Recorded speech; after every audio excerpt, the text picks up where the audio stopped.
तकरीबें निकाह जारी थी।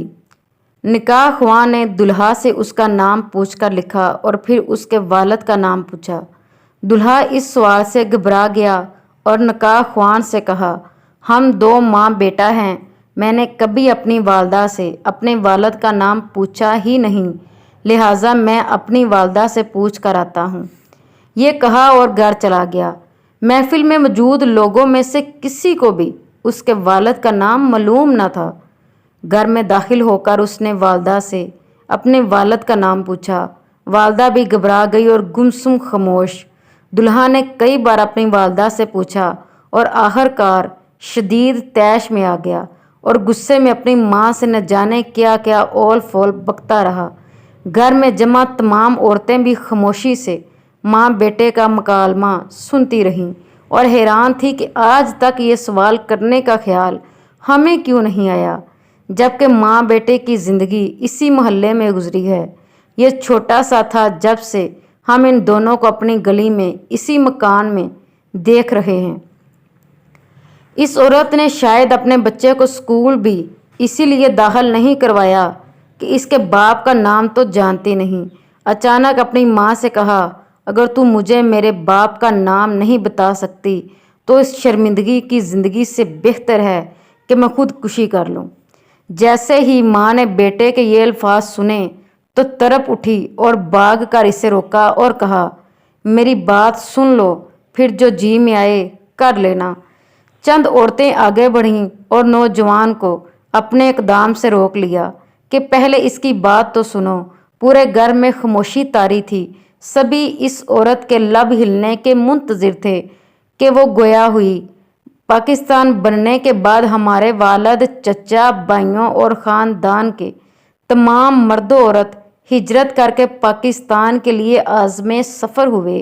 रास्ते में किसी जगह हमारे काफ़िले पर हिंदुओं बलाइयों ने हमला कर दिया। हमारे मर्द जान तोड़ कर लड़े, लेकिन उनकी तादाद और असला की वजह से हमारी हिफाजत ना कर सके और सब शहीद हो गए। लड़ाई के दौरान मेरे वालिद ने रात के अंधेरे का फ़ायदा उठाकर हम औरतों को निकालना चाहा, लेकिन मेरे अलावा किसी को भी बचाने में कामयाब ना हो सके। मेरे ख़ानदान के बाकी औरतों का ये हाल हुआ मैं नहीं जानती। मर्दों और औरतों में से कोई ज़िंदा बचा भी या नहीं, मुझे पता नहीं। वहाँ से भागने के बाद मैं इंतहाई खौफजदा हालत में दिन तो छुप कर गुजार देती और रात को अल्लाह का नाम लेकर इसी रास्ते पर चल पड़ती जो रवानगी से पहले हमारे मर्द हजरात आपस में तज़किरा करते रहते थे। एक रात दौरान सफ़र मैंने किसी जगह पे एक बच्चे के रोने की आवाज़ सुनी।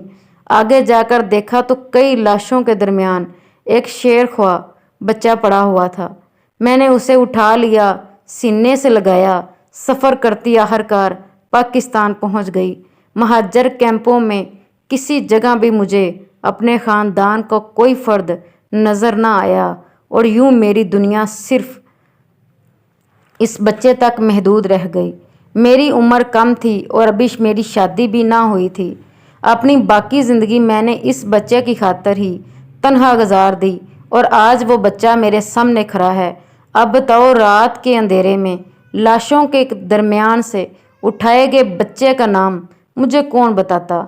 माँ की ये बात मुकम्मल होने तक हर आंख अश्कबार थी और वो बेटा जो अपने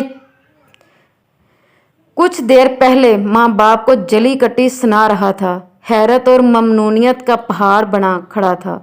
फिर शर्मिंदगी के साथ आगे बढ़ा और इस औरत के एहसानात का बोझ उठाए इसके कदमों में गिर गया। मेरे इंतहाई मोहतरम काबल कादरे कराम जिन साहब ने मुझे ये वाक़या सुनाया था, उनका दावा था कि वो इस तकरीब में मौजूद थे और उसके ऐनी शाहिद हैं।